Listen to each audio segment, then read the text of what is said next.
সকাল 10টা। আমি রান্নাঘরে রান্না করছিলাম আর হঠাৎ করে একটা ফোন এলো। বলছে যে তুমি টাকা নিয়ে গেটের সামনে দাঁড়িয়ে থাকো, তোমার একটা পার্সেল এসছে। গেটে দাঁড়িয়ে আছি পার্সেলওয়ালার জন্য। তো পার্সেলে কি আসছে সবটি জানাবো। তো ওই যে দিদি যখন বিয়েতে এসেছিলো, দিদি যে টাকা দিয়ে গেছে, কিছু অর্ডার করেছে আমার মেয়ের জন্য, তো সেটাই হয়তো আসছে। তো এখানে দাঁড়িয়ে আছি, দেখা যাক।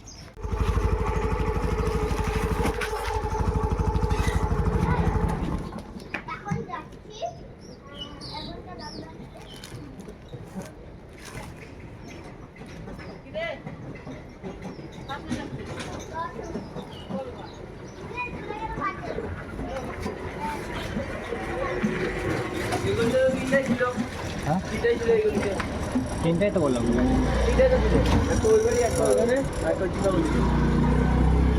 কি অনলাইন পেমেন্ট করবো না, ক্যাশ করবো? আমি ওইটা গেছি অনলাইন করবো না না না, এটা যখন কনফার্ম করেন না তখনই বাইরে যাবে, পরে বাড়ে না। 10 টাকার নোটটা তো হেভি, চলবে না? চেঞ্জ করলে ভালো হয়। অনেকগুলো জমে আছে আমার এরকম 10 টাকা। Thank you. তো দেখো পার্সেল রিসিভ করা হয়ে গেছে। তো চলো ঘরে গিয়ে দেখা যাক কি আছে পার্সেলের ভিতরে।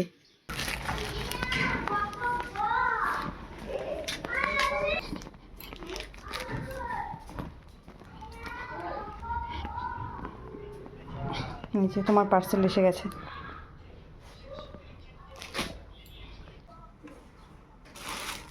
তো এই যে পার্সেল দিয়ে গেল, এটাকে এখন দেখি কিরকম এসছে।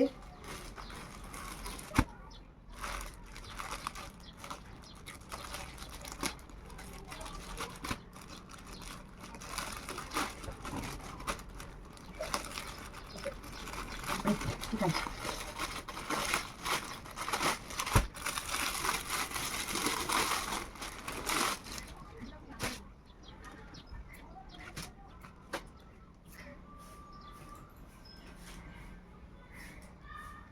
তো এই যে বডিকন, অনেক বড় তো।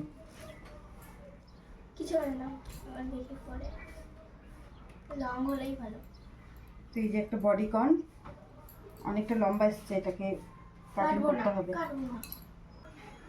তো দিদি যখন বিয়েতে এসেছিল তখন অর্ডার করেছিল মিশো থেকে, তো সেটাই আজকে দিয়ে গেল।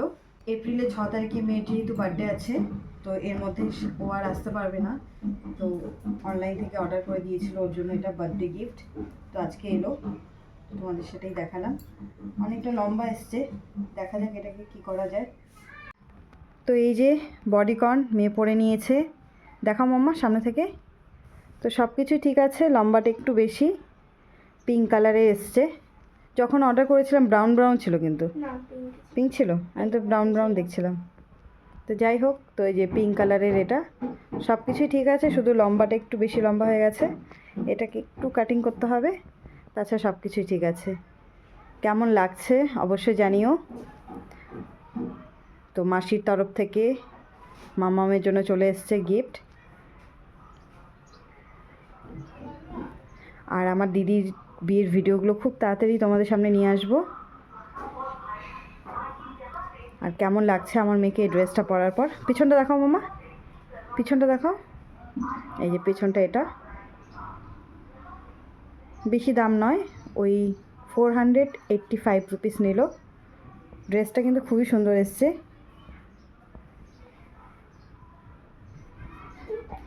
তো তোমাদের কেমন লাগলো অবশ্যই জানিও। তো চলো দেখা হবে পরবর্তী ভিডিওতে। ততক্ষণ সবাই ভালো থেকো, সুস্থ থেকো, সবাইকে টাটা। তোমার পছন্দ হয়েছে?